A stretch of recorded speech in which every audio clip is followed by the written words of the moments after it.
Good morning. Hello. All right, so it's probably going to be my last YouTube video message that I send to everybody this year. So I hope everybody's doing well. I'm sure you're very excited about things that are transpiring. Maybe you're a little scared, maybe you're not. But I'm guessing that if you're like me, you're seeing family and friends more this time of the year than you normally do because of the holidays and the end of the year. And you're also probably the de facto crypto person in your friend group or your family.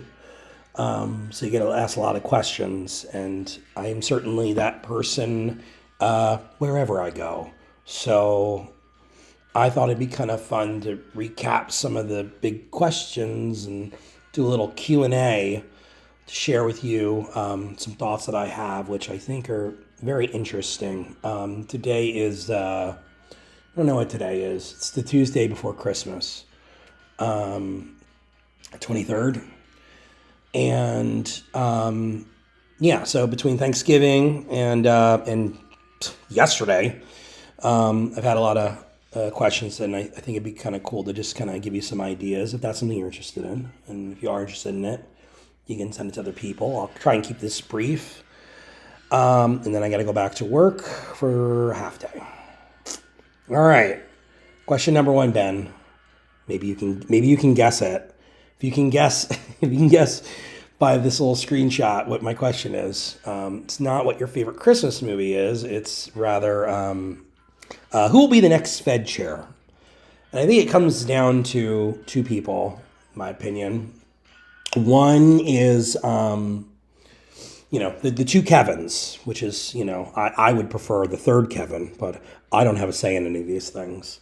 So you've got Kevin Hassett and Kevin Warsh, right? So very surprised to see what was going on with Kevin Warsh. Very surprised that he was, if you don't know who he is, and you probably don't, certainly worth a Wikipedia. He's a very interesting guy who played a very pivotal role in the Great Recession, or the GFC, whatever you call it, the housing subprime mortgage housing crisis that affected the U.S. that created that global recession. Much of which we're still dealing with today, right? So he was instrumental in, solving that problem. Whether he did the best job or not, I don't really know. That's up for debate. But very surprising to hear that he is very much in favor of the rate cuts, and he's going to be in favor of anything that Trump and his folks want him to do. There is no doubt about that. So if it is down to those two people, I believe Mr. Reeder from BlackRock, I think he is on the docket as well. I think he's getting interviewed as well, but it's definitely going to probably come down to the two Kevins. So if I had to make a guess, he would stick with Hassett. But I want to make this very clear to, the folks that I talked to about this before. It does not matter who the next Fed chair is going to be, because whoever that person that is selected is going to dramatically lower rates and put us into a very precarious situation very, very soon. That's all I'll say about that at the moment. Question number two. What is going on with the yen carry trade? Is it going to unwind? Should we be worried? I've talked, for some reason, the internet and Twitter is very interested in the yen carry trade. If you don't know what it is, it's simply that all it is that Japan's bond rates are very low for a very long time. They were kept low for a very long time. In some cases, they were actually negative, if you can believe it. That's a very strange thing to talk about. Meaning you would actually pay, you would owe the government if you were to borrow the money.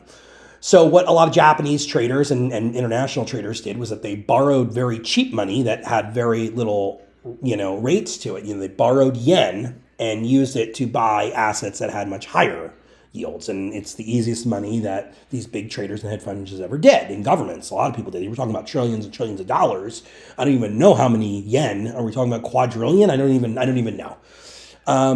So what the carry trade is simply that you borrow the cheap Japanese yen, and you invest it, you convert it and invest it into a higher yielding, and you just collect the yield. And like I said, easiest trade you can do.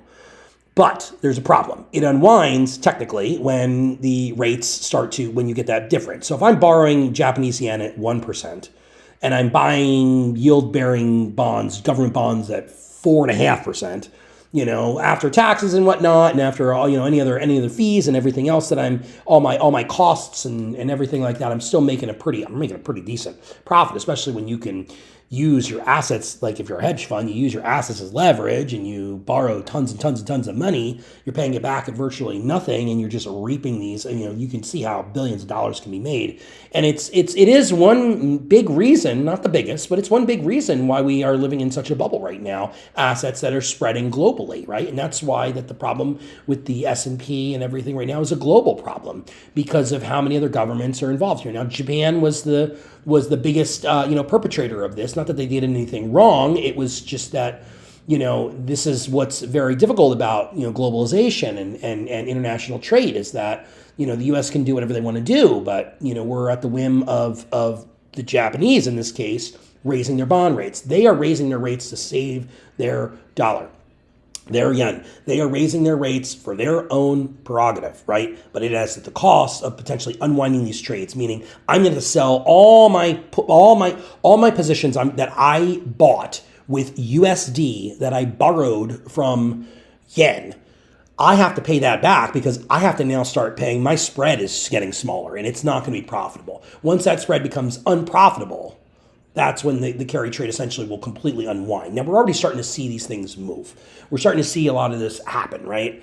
And that's fine. And so I guess the question that I was asked most is it going to unwind completely? No, for that to happen, you would need them to raise their rates significantly higher than they are in a very quick time, right? It would have to be a very high move north, and it would have to be very quickly. You're talking about a 1% in 1 month or 75 basis points or 100 basis points, something like that, would have to move it to really force the whole world to unwind and send us into a cataclysm. It's very unlikely to happen because that benefits no one. Okay, and then I'm trying to think of, I really don't have time to answer all these questions, so maybe I can just bundle the rest of these up here. People were just asking me, and the question is what's going to happen in 2026? What are your thesis? Is it in play? What do you think is going to go on? So I'll just kind of start to wind this down now. I think 2026 is still on pace to be one of the most memorable years that I've been alive, and I've been alive through most of the 80s and till today. I'm still alive today. So, I think that we are in for I think what's going to happen in the markets is going to be something that is very rare, that could be a once in 100 years cycle, meaning that we're going to see dramatic appreciation in prices and assets, and then a rapid, decline from those tops. I don't see any of the major U.S. markets at a top right now. I see everything from gold and silver to the S&P to the Russell 2000 to Bitcoin to all of crypto going significantly higher than we are going now. I think a lot of that would be, I guess just as a side question, what's a catalyst for all this? It's clearly going to be there's a lot of things. There's going to be a lot of reasons why this is going to happen. The truth of the matter is that I couldn't possibly tell you where the spark of this is going to actually come from. My guess would be, my guess would be a rate control environment that will be manufactured starting as early as the day that Trump announces his Fed chair. And that person is then going to go on every news channel every single week and talk about how they're going to dramatically cut rates. It's going to force Powell. I'm just going to tell you how I think it's going to play out. It's going to force Powell to make, to make more and more cuts, not to save his job. He knows he's not going to be doing that, but maybe not even to save his legacy, but to save his country. I think that is the level it's going to be. I think that that's how serious these people take this, and this is how serious you need to take it, because they do take their job seriously, even though everybody has an opinion, which is funny because none of you know what the fuck you're talking about. And I don't mean you, I just mean the whole world. These people are going to be fighting for their lives, and they're fighting for their country, and they are fighting for something that is not, and I don't mean that in the sense of Trump is doing anything that's doing it for the country. Very clearly, he has a very clear agenda. It is very clear now what is going to happen. He is trying to protect his legacy, his presidency, and making sure he doesn't end up for the rest of his life in prison as well. So he is going to do everything he can to make the economy move as quickly north and sustain that as long as it's possible to try and win the November midterms.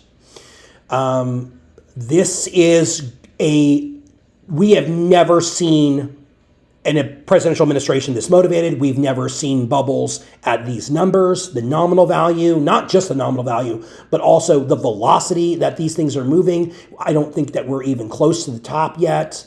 And it's the very scary thing. I don't think any of this is good. I think that it will lead to things beyond 2026 that will take a decade to repair. Now, I have only been more and more, bearish on the economy from a macro level, but I do see that. I think one little spicy prediction, if you're looking for something very specific, is that I think that we're going to see a rate environment. I think we're going to see the Fed under Powell create a rate environment that's going to go much lower than they've anticipated before. Truly, and I was just talking to a friend of mine yesterday, and I said, really, there are only two metrics that you really need to be looking at, first and foremost, and that is, what is the job market, and what is the wage, and how are wages moving? Are we, and that is all that matters, because we can increase the deficit and inflation to any number that you want to. We can print as much money as you want to into existence, as long as it coincides with job growth and wage growth, right? What we are seeing here at levels that I don't even remember. I mean, it would make Upton Sinclair blush at some of the amount of wealth inequality that we have in this country. And for people that are in the top 5% to in the top 1% to be feeling this way, because there are now so many, billionaires that are completely running all facets of our life, whether behind the scenes or now they're just right in front of us. They control all the technology. They have influence over all of the politicians. That's all you need to know. We are spearheading into this. The good news is that they can't beat the markets, and they will not win. They will not create the hellscape that they want to create for us. And that's certainly not that's not because of you. That's not because of your will or what you want. Some of you are ushering it in, but I assure you, if you feel that way, you don't know what you're talking about. And I'm sorry to be, aggressive with this, but I think I need to make this point very clear. 2026 and the predictions, they're pretty bleak. But I will end with one thing, which is, of course, the one question that I get asked every month since 2015. Sometimes I get asked more. Since I've been off of Twitter, it's been wonderful. I get asked a lot less, and you people leave me alone. But what, when will XRP moon, and what will the price be? I guess just to wrap up the year, it's been very tumultuous for me. I have felt that, or my thesis, not for me, that I have seen the conviction that I've had since spring of 2023 when I charted this and assumed extensions that did hit, right? So I assumed some extensions on the Fibonacci's, charts that and again, I'm not going to share any of that with you because I'm not going to share those numbers, but I will give you a date and I will give you a price. That is my prediction. Let me cook for a second. When I've had that conviction of a $20+ XRP for a very, very long time, really honing in on $27. You'll see a lot of other people saying that on Twitter, certainly in the past, and it wasn't because I stole it from them or they stole it from me. My assumption is they certainly don't know who I am, and I don't pay very much attention to it. because I can use the charts and I can see. I think that everyone's just starting to look at the same thing, and they're looking at these numbers the same way that I am. And the $27 seemed to be a good range, a good center for that range, a good median price, prediction. The timing of it, it definitely changed. We are in a situation where we are seeing markets manipulated, and very specifically, we're seeing crypto manipulated by shitcoins being launched by presidential nominees who became president and then launching one for his wife. And you're seeing a lot of manipulation. You're seeing many, many businesses coming in and buying into these coin companies. You see a lot of, we have seen more institutional involvement with crypto in the last 6 months than probably ever, like by many, many, many, many times. That's not going to end. That's not going to be, this is going to get much, much bigger and much, much, much more. With that said, if the rates do get cut, and I'm not talking about the Fed fund rates, I'm talking about bonds being, bought up at a rate where, they're injecting $10 trillion of liquidity into the system by purchasing these bonds outright and holding them. And I do believe that number is very much possible. I believe that we will see my XRP price target of $20+ this year. And I think it will be in the month of April. And my reasons for that, and maybe we can go into that a little bit more the next time I talk about it. That's something you guys are interested in. I mean, you can let me know my thesis very much on this. Again, I'm not giving you enough detail for you to make some sort of bets.